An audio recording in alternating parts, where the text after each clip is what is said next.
Salam alaikum et salut tout le monde. Dans cette démonstration, on va essayer de voir un exemple de programme client qui va essayer de se connecter, si vous voulez, à notre web service, bien sûr, pour accéder à notre service qu'on a élaboré l'autre fois. Donc, qui se nomme bien sûr PWS et qui permet, comme j'ai dit, de gérer une ressource qui est de type personne. Alors, pour créer un programme client, donc il y a deux façons de faire. Soit on va programmer, si vous voulez, ceci en dur, et ça revient à dire quoi? Donc via bien sûr des API particuliers, je peux tout simplement se connecter au serveur via une connexion bien sûr HTTP. Et pour effectuer la communication, je dois bien sûr envoyer une requête HTTP à laquelle je dois associer bien sûr donc une enveloppe SOAP. Et en réponse, bien sûr, je dois être capable, bien sûr, si vous voulez, de récupérer et plutôt d'analyser la réponse HTTP et aussi de, si vous voulez, de parser en quelque sorte le corps de cette réponse qui contient bien sûr l'enveloppe SOAP pour pouvoir bien sûr retrouver, si vous voulez, les données qui sont utiles, les transformer en des objets possiblement, bien sûr, et les traiter, si vous voulez, localement au niveau du programme client.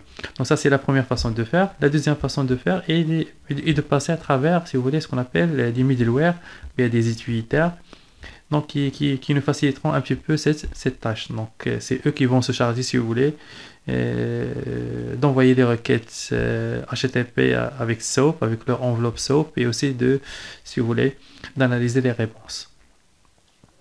Donc parmi ces utilitaires, donc, il y a Proxy, si vous voulez, il y en a plusieurs, il y en a ceux d'Axis, des implémentations, si vous voulez, d'Apache, de JBoss, etc. Donc il y en a plusieurs. Et aussi, il y a aussi donc, un utilitaire qui est fourni par JAX-WS.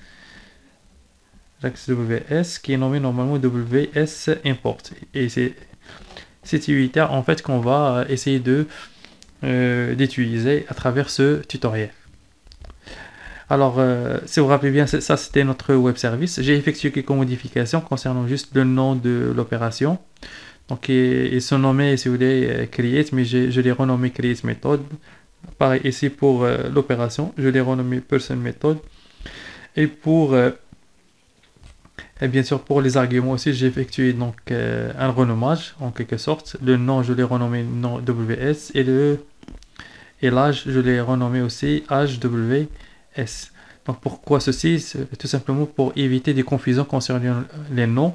Parce que, si vous vous rappelez bien, donc personne aussi, il avait donc comme propriété le nom et l'âge. Et puisqu'il y a JAXP ici qui va faire la transformation, donc il y a création, si vous voulez, de certains namespaces, etc.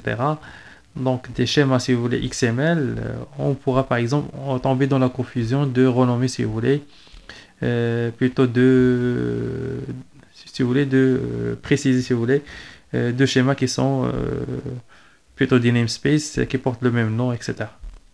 Bien qui portent la même information, etc. Donc pour remédier à ceci, donc j'ai effectué ces modifications-là. Donc ce qui reste maintenant, c'est de créer notre programme client. Donc pour notre programme, c'est juste un programme Java, simple. Donc je vais le nommer CLT pour dire client, tout simplement. Vous notez ici que la GDK est de 1.8. Pourquoi 1.8? Comme j'ai dit, le WS Import, il n'est plus supporté à partir de GDK 11. Donc à partir de GDK 11, on trouve plus cet utilitaire intégré bien sûr à la GDK.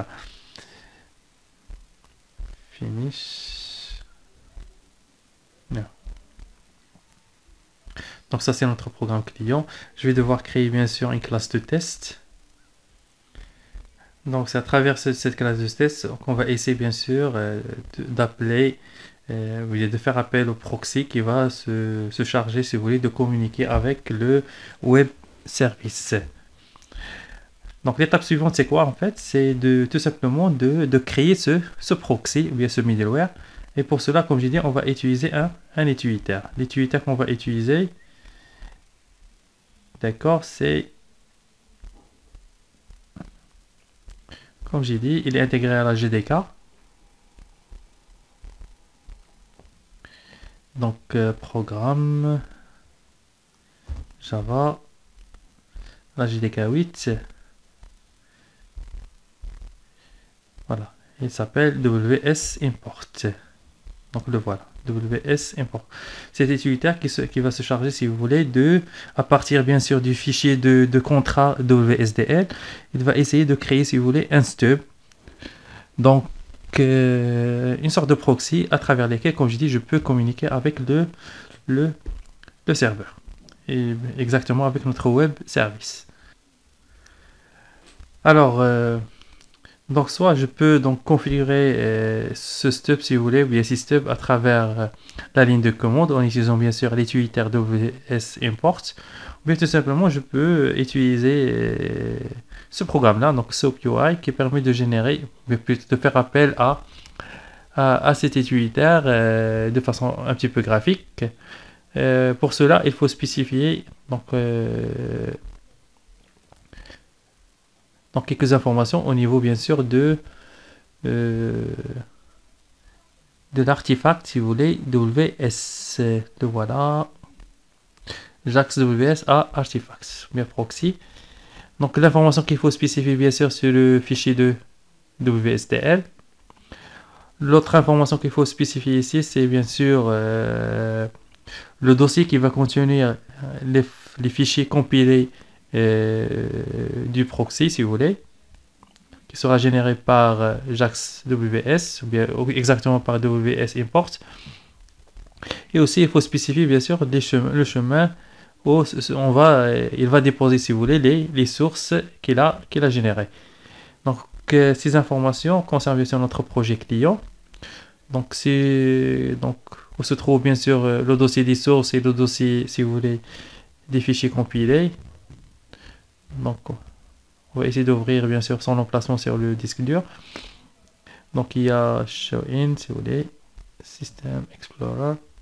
Voilà, donc vous notez que pour n'importe quel projet Java, si vous voulez, il y a un dossier source et un dossier bien sûr bin. Source, il contient bien sûr les fichiers source et bin, il contient bien sûr les fichiers classe, donc les fichiers compilés. Les fichiers Java compilés. Donc nous, on va par exemple copier ce chemin.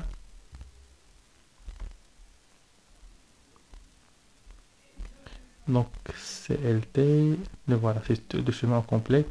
Le voilà, qui contient les fichiers sources. Et on va essayer de coller ici. Voilà. Et pareil ici, je vais coller le fichier qui contient les bins. Donc je vais changer juste source. Plutôt le dossier qui contient bien sûr les fichiers compilés. Qui se nomme bin. Voilà. Autre information qu'il faut spécifier bien sûr à ce logiciel, si vous voulez. SoapUI. C'est le chemin de notre bien sûr utilitaire WS Import. Donc c'est le chemin bin, c'est tout simplement les dossiers bin de la GDK.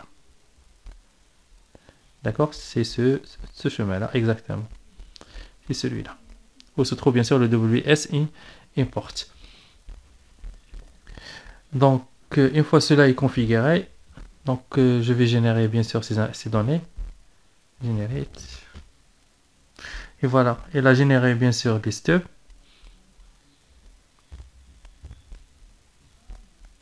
Alors, ce qui reste à faire, bien sûr, c'est de rafraîchir, bien sûr, notre projet et d'utiliser ces utilitaires, bien cet utilitaire.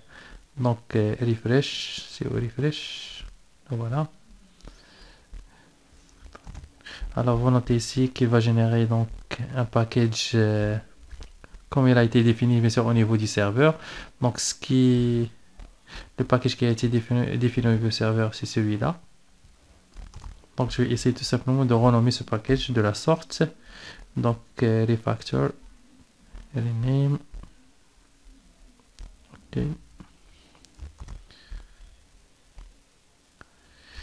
Voilà, et maintenant, ça devrait marcher. Donc, comme vous remarquez, WSport, il a généré pas mal de classes et de méthodes. Plutôt pas mal de classes. Donc, qui font référence, bien sûr, aux objets qui sont manipulés côté ces serveurs.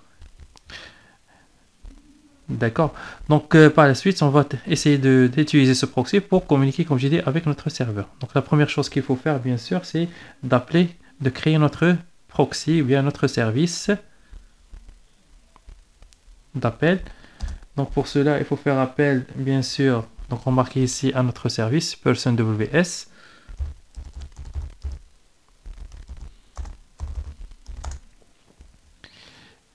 D'accord, je vais nommer ceci service, par exemple, est égal à quoi? Donc au niveau du serveur, le service est nommé PWS. Donc c'est new PWS. J'appelle la méthode getPorts. Point get.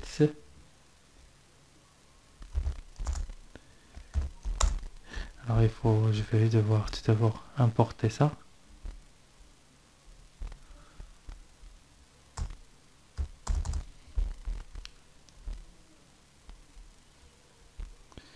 Alors, il se nomme comment? Persons avec S. Persons.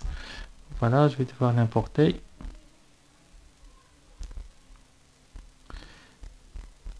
Donc je vais importer le tout. D'accord. Et comme j'ai dit, on va faire appel à PWS. Une nouvelle instance de notre service. Qu'on va essayer de récupérer bien sûr à travers la méthode WS-ports. Donc il va se connecter si vous voulez à notre service via bien sûr l'endpoint qui est spécifié bien sûr dans le fichier WSD SDE et qui est normalement implémenté au niveau de cette méthode là. Une fois cela est fait, bien sûr maintenant je peux appeler les méthodes des services. Si je fais comme ça, service point, remarquez donc que je peux appeler la méthode get create méthode comme je peux appeler bien sûr la méthode person méthode qui sont définies bien sûr au niveau du serveur de la source. Donc le serveur, si je donc mon web service, le voilà, person WS, voilà, il est déjà affiché ici. Voilà, on devra appeler ces méthodes là, create person et person mais méthode. Alors donc je reviens ici et je vais essayer de créer si vous voulez deux instances de type personne. Personne P1 est égal person. Pour cela je dois appeler la méthode create. Donc à créer, je vais devoir passer bien sûr une chaîne de caractères. Nom 1.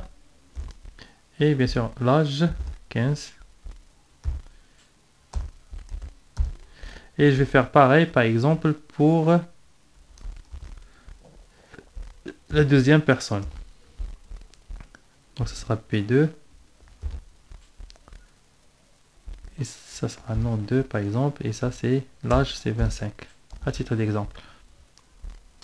D'accord? Donc ici à travers notre objet service, d'accord, je me connecte si vous voulez au serveur pour solliciter le service qui est nommé plutôt PWS, d'accord, je vais communiquer avec ce service bien sûr via cet endpoint, donc c'est l'adresse qui est spécifiée, donc l'adresse URL à travers laquelle j'accède bien sûr au serveur, et par la suite je commence à créer si vous voulez, à appeler les méthodes une fois la connexion est effectuée, je commence à appeler les méthodes bien sûr du service. Via du web service. Donc pour nous, pour l'affichage, on va essayer de récupérer la liste des personnes qui ont été créées. Donc dans ce cas, 2 personnes ont été créées, non 1 et non 2. Donc pour cela, personne p 2 points et j'appelle la méthode person méthode qui permet de récupérer la liste des personnes qui ont été créées. Donc ils ont été créés au niveau bien sûr du serveur. Donc je vais essayer juste afficher leur nom. Je vais essayer juste d'afficher leur nom.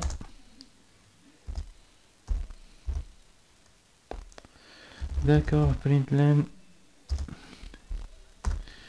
Donc j'affiche leur nom, c'est à travers bien sûr pay.getName. Et on va essayer de voir est-ce que la connexion ça marche ou non. Pour cela, tout d'abord il faut bien sûr démarrer notre serveur. Ceci d'une part. Et de l'autre part, on va exécuter notre programme client. Donc on va exécuter cette méthode là, plutôt cette classe de test.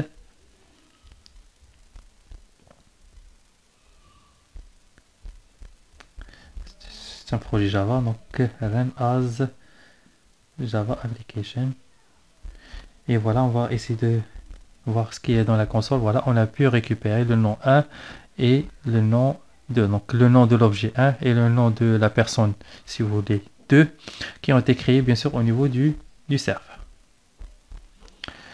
Voilà, et merci pour votre attention.